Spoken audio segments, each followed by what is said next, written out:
শোনা যাচ্ছিল কংগ্রেসে যেতে পারেন বরুণ গান্ধী, দলের উপর তিনি ক্ষুব্ধ, এমন কথাও সামনে আসছিল। এসব জল্পনার মধ্যে প্রধানমন্ত্রী নরেন্দ্র মোদীর ভূয়সী প্রশংসা শোনা গেল খোদ বরুণের মুখে। এক জনসভায় বক্তব্য রাখতে গিয়ে তিনি বলেন, নরেন্দ্র মোদী দেশকে যে সম্মান এনে দিয়েছেন তা আর কোনো প্রধানমন্ত্রী পারেননি।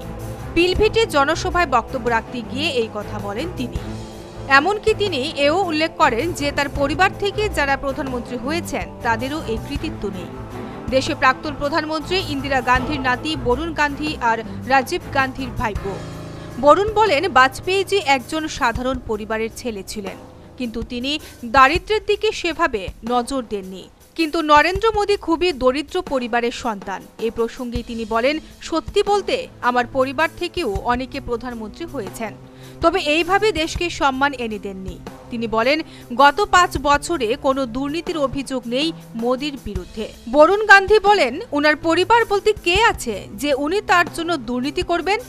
উনি দেশের জন্য বাঁচছেন আর দেশের জন্যই মারা যাবেন।